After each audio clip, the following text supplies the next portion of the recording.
Hey everyone, welcome to May's Lug Life. I'm May, and I have a little bit of a lug hack. It's not a good lug hack, but it's one I think that might be useful in a pinch.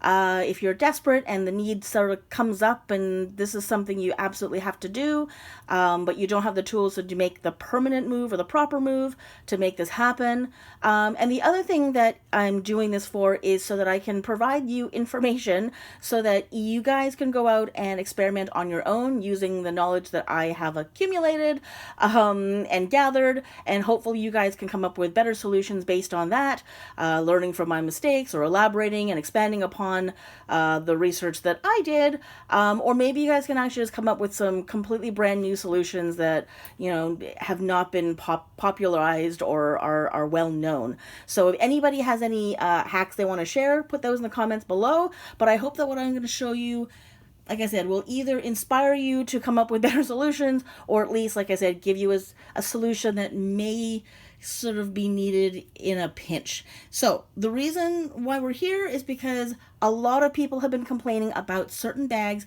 not being able to be a crossbody. And I'm using this bag today. This is the Skyliner in the Maples Cream, and it is one of those bags that did not come with the crossbody strap. So it did come with two tote straps that are attached, so you cannot remove them. I personally am a huge fan of tote straps, so it didn't bother me one bit that this did not come with actual ability to become a crossbody bag, but I know people have been complaining that they would have liked a crossbody strap on their Skyliner for whatever reason. So when I heard that, and I knew that a lot of people were sort of upset about that, and I think there are a few bags that don't have the ability to have a crossbody strap attached to it, like the traditional way with the D-rings on the side that you can just use like a lobster claw and clip it onto. So I thought I would sort of play around with some ideas. I've been playing around with some ideas for the past few days, and what I've come up with is the following. So the first thing I did was took off my my 3/4 inch strap off of my my carousel, and just to show you that it is actually quite thin. This is the narrowest strap that Lug makes, aside from their wristlet straps. So this is the narrowest shoulder strap. So the Skyliner has a 1-inch strap, and the carousel blue, the cobalt blue, is a 3/4 inch. So I'm playing with this one only because it's what I had at the time. But I just want to mention the whole reason why we're doing this is because we're actually looking at the lobster claw. Now the lobster claw, even on the 3/4 inch strap, is the same as it is on a 1-inch strap. Oh, sorry, 1.5 inch strap. So this is the 1.5 inch strap off of my Ace. There's the 3/4 inch strap, and they both have the same size lobster claw. The D part, or whatever shape that is different to accommodate the actual strap, but the claw itself are the exact same size. Now I did look at another. I had a 1-inch strap as well. So the 3 or 4 bags that I had at the time when I was looking at them, at least when they're in the gunmetal, they all have the same size strap. The older bags that are not in the gunmetal, where it's, I don't even know what it was. It was metal. It has a slightly different shape. It was a little bit more elongated. Now, those ones I don't know because I don't have a lot of those. If you happen to have an older strap or an older bag, you'll have to play around with that one on your own. I know that Lug sort of standardized their straps, their lobster claws, I don't know, maybe about 6, 7 years ago. So I think anything that's been made in the past 6 or 7 years tend to have this color and this sheen and this size of a lobster claw. So if you happen to have one that has this claw, you're going to be able to do what I'm going to show you, okay? So, doesn't matter the size. If you like a wider one, go with a wider one. If you prefer a thinner one, or if you're in a pinch, like I said, and you only have whatever, it doesn't matter, just to show you that the claws themselves are the same size. So let's play with this one first. So what you have to do is take your tote strap. So if you happen to have a bag with a tote strap, I didn't play with anything else. I didn't play with the ones that just have the top handles, which I don't think that exists. I think that if there's a top handle, there's some other handle as well. It's not just a top handle. But this one I know for sure is the one that I have that only has the one style strap. So you're going to take the strap of your tote. Now, like I said, this is a 1-inch strap, so I'm showing you how to do this on a 1-inch strap. So you're going to take this and you're going to fold it in half. So you're going to have the folded crease side, and then you're going to have the open side. You're going to take the crease side, and then you're going to hold that together. You're you're going to take your lobster claw, you're going to put the end that opens against the edge on the folded side, and you're going to push it down so it opens, and then slide the tote strap through. And then it clicks at the bottom. Do you see that? Okay, so you're going to put this on the one side. So let's say this is the right side of the front strap. This is the right and left of the back strap. So I've got the lobster claw around the right side of the front strap. So now I'm going to take my crossbody, my blue crossbody strap, diagonally over to the other side. So now I'm at the left side of the back strap. Okay, so I'm going to do the same thing. I'm going to take this strap and I'm going to fold it in half so that I've got the folded side at the top. I'm going to take the open side of my lobster claw, push it down over top, slide the tote strap through, turn it and click it so that it clicks on the other side. So now I've got a tote strap, not a tote strap, crossbody strap on the left of the one side of the tote strap. Get rid of that. And then on the right front of the other. So now, hopefully you can see, this is now a crossbody strap. So you have to kind of go one side and like opposite sides to get balance on the bag. So you have to make sure that you have like one on the right and one on the left so that it has balance. So, and one front and one back. So now the thing about this is you're going to have to make sure that you have an adjustable strap, because depending on how much weight you're carrying and how long your tote strap is and how slippery the material is and how fast you're moving, this crossbody strap is going to start to move along down the tote strap. So if you're carrying something really heavy, like if there's a really heavy load inside your tote bag and you've got the crossbody strap in this fashion, this strap is going to slide faster and further along the tote strap than you probably want. So now I was carrying something quite light in here. If you're not carrying much at all, it really doesn't move much. It maybe moves about an inch or so. If you're carrying something heavy, it practically, as soon as you put it over your shoulder, pretty much runs almost down to the very bottom. So if you're carrying the Skyliner, because it has this rubberized section in the middle, it does stop at the rubberized section no matter what. It never seems to go past that.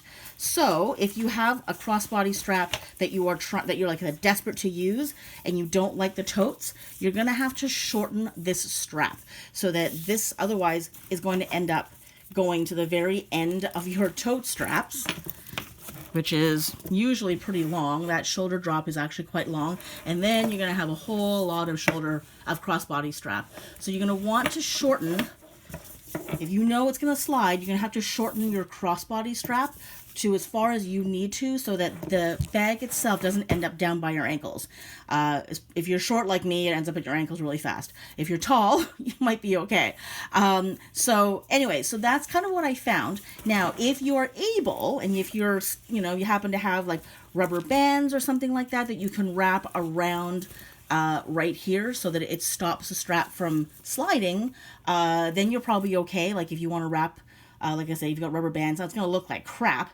Not that this looks awesome anyways, but again, if you're in a pinch, if you happen to be lucky enough, you happen to have straps that match your bag, and this is how you do it, you're going to be fine. But if you're in a pinch, like I am here, and I just grabbed the first strap I could find, whether you've got rubber bands around your straps or not, it's not going to matter, because the whole thing's looking weird and sketchy anyways.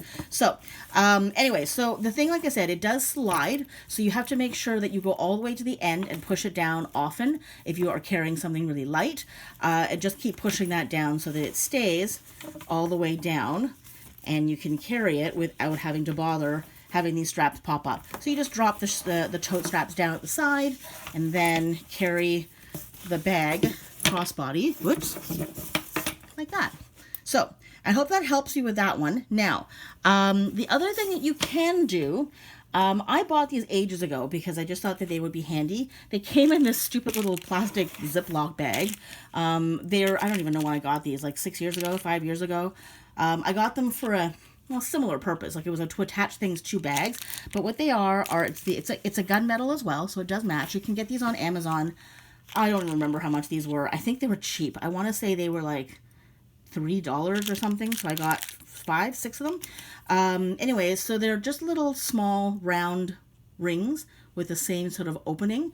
You can also do the same thing, and if you are sort of someone who likes to have their crossbody all the time but don't want to carry like an actual strap with you all the time, you can just leave that on there for when you need to and do the exact same thing. So I'm just going to use the other strap I have just to show you what I mean. So these would not be on there. So you would attach your rings to here, and it's a whole lot easier to do. Where am I here? Okay, so let's put these on. These are a whole lot easier to throw on than the lobster claw, but they're really big. That's the only problem. So now, again, in a pinch, you can just put your lobster claw through the little ring, and you don't have to do any folding, and it's a whole lot faster to put on and take off. Now, the only problem is you have to make sure you get, like, so there's different sized like rings like this. I can't remember what this is, but it's about the size of a nickel. I think you can get them smaller, and I know you can get them bigger. I don't know how much smaller they are, but you have to make sure that whatever size you get is going to be big enough to still be able to loop around the strap that you've got.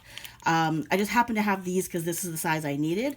I know that there were smaller ones. I just don't remember the size. I also know for sure there were larger ones.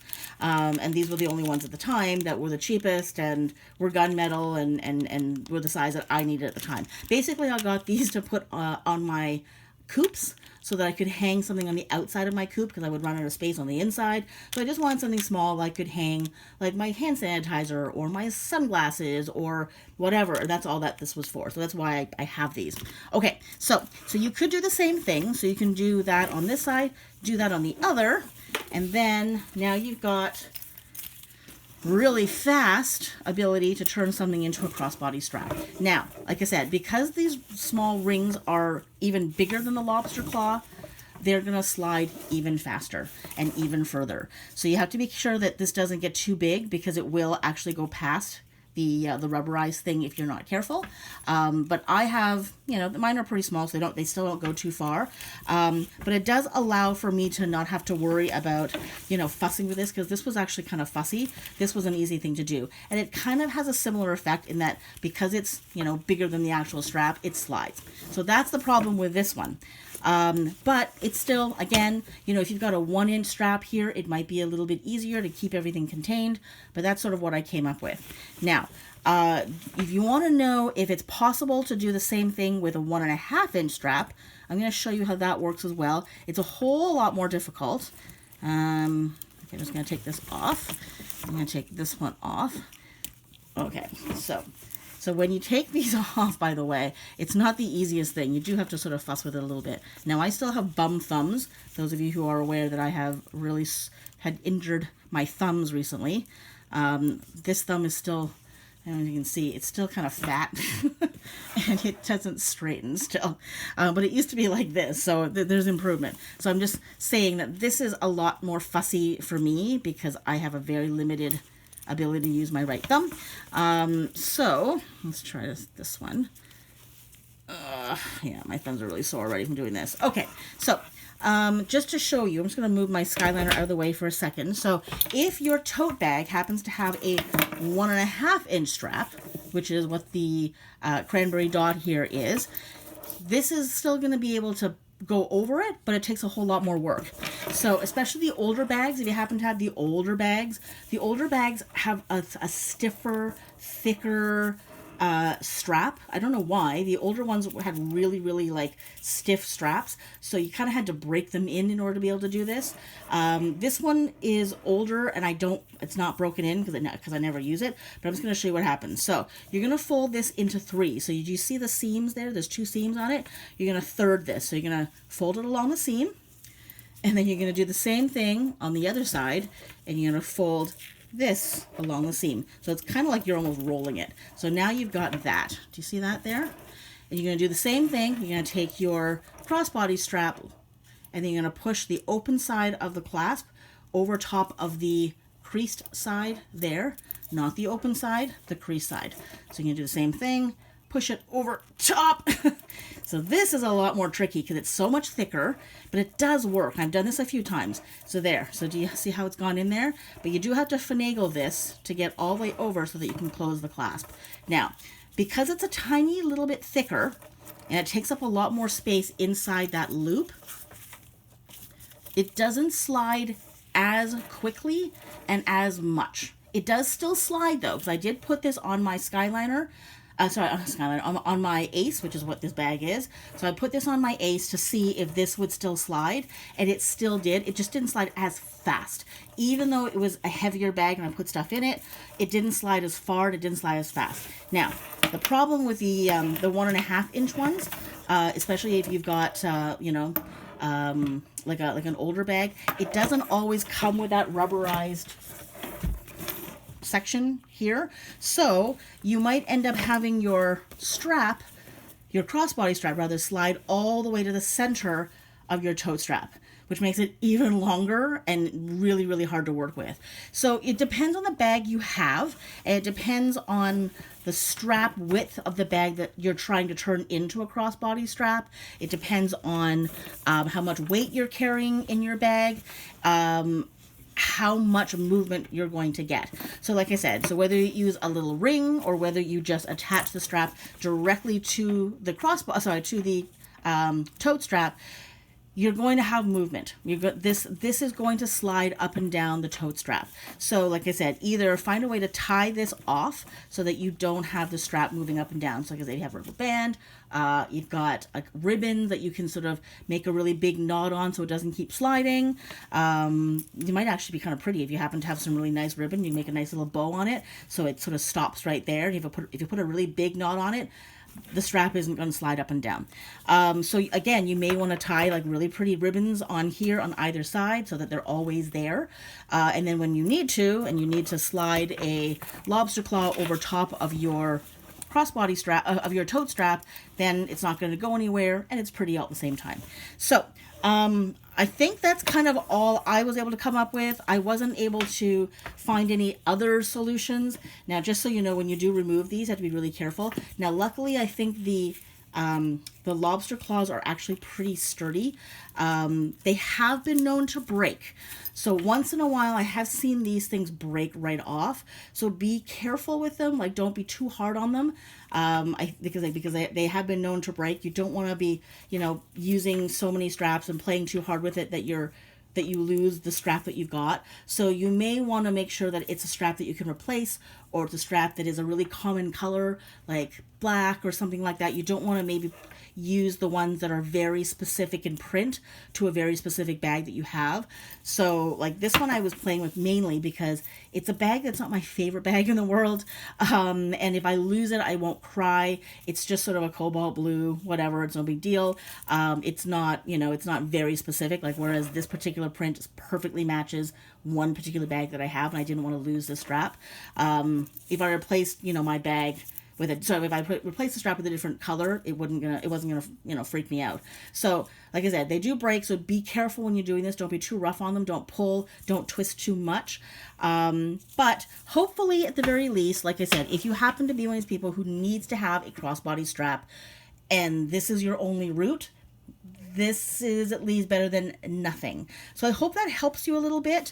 Like, if you really, really want something like that permanently, you are going to have to go to like a shoe repair place or a seamstress and have them permanently sew D-rings, either onto the inside or onto the outside of your bag, so that you can just clasp these things on, and then you have your tote bag with the D-rings on the side that can also become a crossbody really quickly. So I hope that helps. It was just something that I was playing with, pardon me, and I kind of thought maybe I'd share that information with you. So yeah, let me know what you think. If you happen to have any other ideas, please share them in the comments below. If you happen to, have any questions as to what the heck I just did, please let me know. I would give you the link for this, but I actually looked and it doesn't exist anymore. So like I said, I bought these like 6-7 years ago. Maybe, yeah, a long time ago now. 6 years ago? No. Was that? I can't remember. It doesn't really matter. Anyways, whatever it was, I couldn't find this particular link anymore. But if you go to Amazon and you just look up like whatever, like opening clasp rings and things like that, you'll find them. You'll find all these fastenings on Amazon. If you go to like a jewelry making store, like a craft store, you'll find them there as well. So anyways, hope that's helpful. Yeah, if you have any ideas, put them in the comments below. Love to hear what they are. That's it. That's the video. Thanks so much for watching. Take care. I'll see you next time. If you enjoyed this video or found it helpful, please give it a thumbs up. It would mean a great deal to me, as it really helps with the algorithm in getting this video and channel seen. It also helps if you subscribe to the channel or buy me a coffee. You can find out more about that in the description below. And as always, I'd love to hear your thoughts in the comments. See you in the next video.